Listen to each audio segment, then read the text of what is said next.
Today we're going to talk about this. It's a hand grinder from a company called Kingrinder, I don't know, Kingrinder, called the P1. And it's a grinder that has me feeling a little bit excited in a funny sort of way. Now, to explain why I want to talk about this grinder, I need to talk about a different grinder just quickly. This is the Hario Slim, the mini mill, whatever it is. It's the cheapest hand grinder that was around for a really long time. I've worked in coffee for maybe 20 years. I've probably sold these for 15 years, let's say. Sold a lot of them because they were about £30. And for someone who wanted to start grinding coffee, this was the cheapest way you could get grinding coffee at home, right? Like with a burr grinder, not with like a blade grinder. Now, these are cheap. £30 is not expensive. They're not great though. It's a ceramic burr inside this. It's a conical ceramic burr, and the sort of shaft through the middle from the handle down to the burr, there's a bit of play in that, so it's not well aligned and it moves around, and it doesn't create a particularly good grind profile. Now, hand grinders have gotten good. Let's just say that. Like, there's lots of fancy hand grinders out there in the world. You can easily spend a couple of £100 on a hand grinder, which is a lot more than 30. Then I saw these. I was put onto a video by a guy called Dmitry Yurchenko through my sort of Patreon-only Discord, and he was talking about these grinders in a way that made me kind of interested, because this grinder here is £33 on Jeffrey Bezos' website. We'll link to this down below, but it won't be an affiliate link, so feel free to click around down below. Anyway, this is the P1. They do a P0, which is cheaper than this, a P1, and then they do a P2, and it's to do with the number of kind of cutting blades and the shape of the burr inside. So this is a sort of hexagonal burr. They do a heptagonal burr for a little bit more money, and then a pentagonal burr. Is that the word I want? Maybe it isn't. I don't know. 5 blades kind of thing.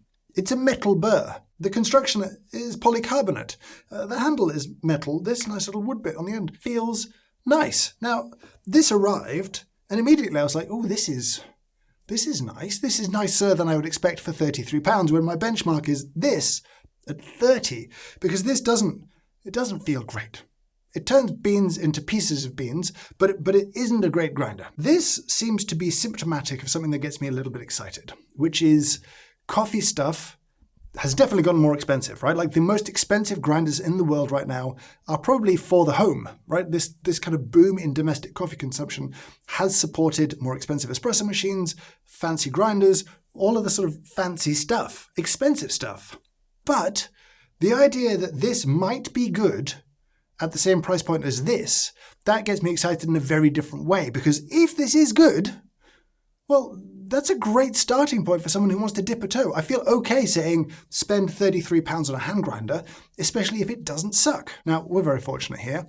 Downstairs in our sort of testing facility, not that you know that I'm upstairs, but it's downstairs, we have a particle size analyzer. And so straight away, I grabbed some coffee from this, and also from this. It's Commandante. This, though, is a good benchmark of a good, expensive hand grinder. These are at least £200, which is a lot more than 33, and so it seemed an interesting comparison. And that's where it got weird. It's where it was unexpected, and honestly a little disappointing. Particle size analysis, it's important to understand what it is. We have a machine that you feed in hundreds of thousands of coffee particles to it. It looks at the size and shape of them, and it gives you a distribution of the size and shape. When you are looking at particle size information and charts and distributions, know that this is that grinder on that setting, that day, with a particular coffee, right? Like, it's not a statement of truth about how a grinder works.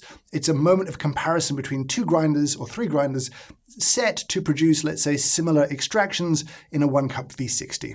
It's important. And when I looked at the data, initially, I was like, oh, because this thing produces lots more fines. If you look at the surface area, which you can do in the charting, a lot more surface area from the ground coffee is exposed from very fine pieces with the King grinder. You could see that the Commandante had less fines, had less big pieces too, sort of very large pieces, than either of these grinders. And so I was like, that's disappointing. Maybe it isn't any good. Maybe it's no better than this grinder here. Then we did a taste test, which I'm going to replicate next, because in the taste test, well, it wasn't as clear-cut anymore. I was confused by what I tasted. So I'm going to do it again, this time on camera. What we're going to do is we'll make 3 1-cup V60 with these. Well, they're all set to produce about a 21 0.3% extraction. It doesn't really matter. They all taste pretty good at that kind of extraction level typically. It's a nice place to aim for if you're into the nerdy stuff, which we are. I'm going to brew them one at a time and then put them in thermoses to try and mitigate the sort of the heat issue. Then we'll put them into cupping bowls, we'll mix them up, I'll taste them blind, and we'll see what the difference in taste is. So as I grind each one of these, it's an interesting chance to talk about the sort of ergonomic differences in these different price points. The Hario is good and bad. The slim body here does make it nicer to hold and to grip onto. This thing here, I'm not a big fan. Oh, miserable. Like hard work. Now the capacity of this is obviously a lot less. This is fuller, there's a smaller space for beans compared to this. But the idea that you might fill this and grind it all seems alien to me considering how long it took me to grind 15 grams just then. Now you can hear it straight away, that's a metal burr inside. And it's quicker and easier. You done? Wooden handle, nice to hold. Metal handle, nice to turn. At basically the same price point. The experience ergonomically is massively different. And, you know, this was when I started to get a little bit excited about this grinder. Does that sound better or worse? Here's a question for you. Feels a little bit easier to turn, but it also feels like the throughput is a little bit less. Honestly, I mean, the wooden handle piece on the metal thing doesn't feel any better or fancier or easier to grind with than this. I know it's got this little angle piece. I don't really think I feel a bit more bonus coffee. I don't think I feel a necessarily benefit from that. You know, this is a metal construction. It feels fancier. It feels heavier. Yeah, interesting. In terms of experience, there's a sliding scale from cheap to expensive. This is much closer to expensive.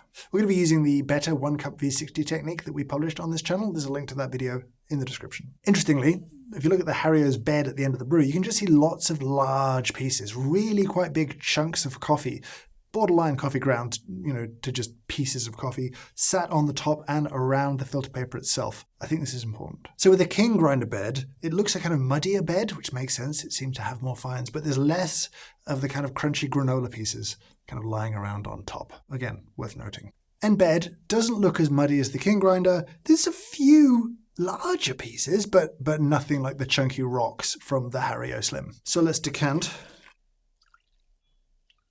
And then Michael will come in, switch them around. I won't know what I'm tasting. Let's find out what's good. On first pass, it tastes the thinnest and the sort of most acidic and just astringent as well. My gut is that that's the Hario Slim. I don't know why, but I just feel like it's just got the least going on. It's kind of comparably strong and therefore technically comparably extracted, but the nature of that extraction feels like there were bigger pieces at play in this cup than other ones. This is a very balanced and very tasty cup. I don't really feel there's a lot to complain about here. The sweetness is nice. The acidity is nice. That's a nice cup. If that's the Hario, this video is a waste of time. This cup is not bad, right? Like, I would say it's not as good as this cup, but it's not bad. It's much better than this cup. Like, much better than this cup. I would say this is my least favorite. This is my most favorite, and this is just in second place. It's the Hario. Do you know I'm quite relieved? I'm quite relieved.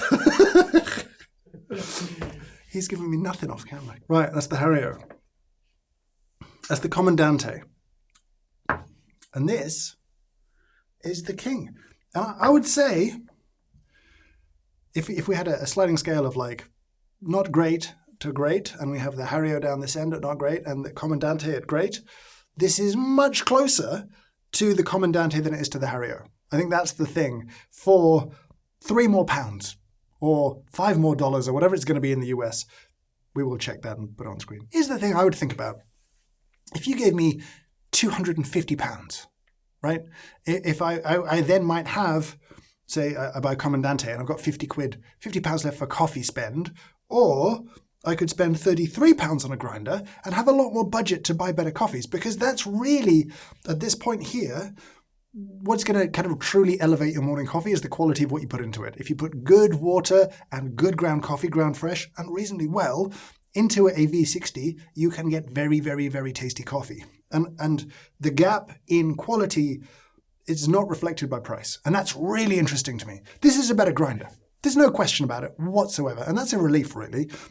For £200, it better be a better grinder. It's better on the particle size analysis. I think that's a better cup of coffee.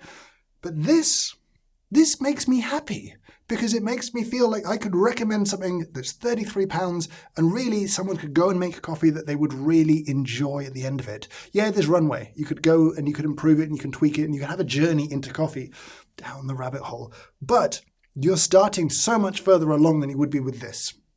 And I think that's a really big deal. Now, this thing claims it can do espresso, but before we do that and test that and play with that, I should finish off my theory on particle size distribution and why this tastes better than it should on paper. If you recall, it produced way more fines than either of these two grinders. Much more than this, but even more than the Slim, and yet I think it tastes considerably better than the Slim. I think we get hung up on fines, and in grinders like this, and grind settings like this, that may be the wrong thing to think about. You can look at the data a whole host of different ways, and this is called a cumulative undersize chart, which shows you the percentage of coffee underneath a fixed size, right? And so with this grinder, pretty much everything is under 1500 microns. It's still making the odd single large piece. That kind of happens, that's fine. But if you compare it to, say, the Slim, only 86% of the coffee by volume, and therefore I think pretty much by weight, was underneath 1500 microns, which meant that 14% of the coffee was in pieces bigger than 1500 microns. 1500 microns is a very large piece of coffee. That's a chunk of coffee. That's 1.5 millimeters. That's a lot. And so applied to the 15-gram dose here, that's a significant weight of coffee that was simply too large a piece to properly contribute to the extraction. And I think that's where this falls down, and that this produces less of those pieces, still produces some, but then again, so does this, but less. But it's less boulders that are really the secret to, I think, a kind of better hand grinder. That's what I think anyway. I'm still surprised this tastes as good as it does with that many fines in the cup profile, but it tastes the way it tastes. And you know, I think it's always important to take particle size data with a grain of salt, especially in the absence of taste data. And with the presence of taste data, well, my mind was changed. So, interesting. It's time to pull shots of espresso. This claims it can do it. Can it? We should talk about grind adjustment. It's one aspect of this grinder we haven't really discussed. It works the way that almost all hand grinders like this work. There is underneath here a dial. You would twist it clockwise for finer and anti-clockwise for coarser. They give some guidance on the website. They would say there's 30 clicks in a rotation, and at around 30 clicks from 0 is your espresso setting. And your pour over might be, say, 40 to 60 clicks, somewhere there. I haven't checked my clicks, to be honest. I wasn't paying attention. I was just trying to dial it in to where it tasted good and match the other grinders. So now, for the first time, I'm going to try and get it close to an espresso grind setting. Now, I don't like hand grinders. I'm going to be honest with you. I don't enjoy them. I don't like grinding coffee by hand. That's just me. Other people do. That's okay. It's not wrong to enjoy it. You can enjoy what you like. However, dialing in espresso with a hand grinder is a miserable task. And so for that, the trusty Makita is going to help me out. It's not the perfect tool. I know it's not the perfect tool for this, but it's what I have to hand right now. And, well, you might be familiar with my opinions on Makita's coffee maker. If you're not, well, check that link in the description. I did, earlier on, count the number of rotations I was doing in hand grinding, and then I got out a tachometer that we use for sort of checking grinder RPMs, and then I checked the RPM of my drill usage to try and match it to hand grinding, and then I realized there's something wrong with me. And why am I confessing this to you? I should just grind the coffee.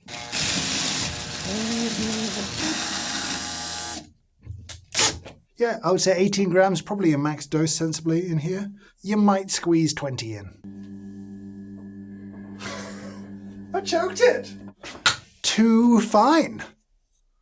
But can it be adjusted to the right flow? That's not the, can it go fine enough is one question.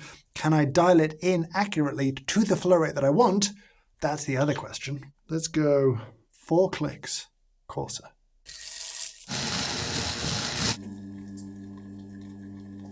So now we're close. That was too fast. That was a 22-second shot for the kind of ratio I'm looking for. So 1 click finer. If this can do espresso, that would make a sensible change to the flow time. We get close to like a 28, 30-second shot. Or we won't. We'll find out. But this is the test.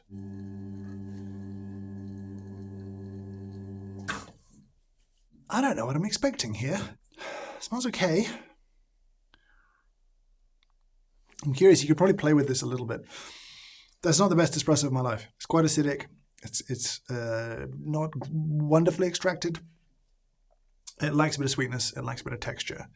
I don't feel like espresso is going to be this grinder's forte. It's also £33. It's £33. So, just calm myself down for a second.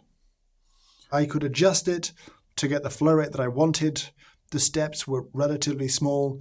I could get that flow rate. It didn't taste as good as I would want it to. It may be a grinder that suffers terribly with channeling. There may be other issues. I don't really truly believe in diagnosing that much from a naked portafilter, apart from obvious issues, but we'll still show you a slow motion naked portafilter from this grinder, pulling the shots. Why not? How times have changed. I think back to several years ago when I made a video that was looking for the best grinder under £100. And this would have done really well in that category. This would have trounced something like the Paulex or the Hario or the kind of cheaper options there. It's a better grinder. It's a more enjoyable grinder to use. It's a more capable grinder. For me, I wanted to buy something at the same kind of price point as the Hario, the little mini mill, the Slim. And wow. What a stark difference between the two. How exciting that there is a grinder for £33 that I can comfortably recommend to people who want to dip a toe in coffee, who want to dip a toe in grinding their own coffee, get access to whole bean coffee, which is a better experience, and being able to buy what you want, fresh, grind it fresh, what a delight, grind it appropriately for your brew method. Excellence happens that way. I can't speak to the robustness of this. I don't know how it's going to age and last. I don't know if it's going to break. There's lots of metal in here. There's lots of polycarbonate too. And it's not as good as a great hand grinder. It's not as good as a common down here. It's not going to be as good as a bunch of decent hand grinders. But for the money, I am impressed and I'm excited. I want to see innovation happening at these kind of price points as much as I want to see it up at the expensive end of things. So this is cool. I'm excited. Do you have one of these? How's it been? How's the cups of coffee been? Share your experiences. What did I miss? What could be better about these? How is the P2 if you have one? Is it a big jump up? I'd love to hear from any and all of you down in the comments below. But for now, I will say thank you so much for watching and I hope you have a great day.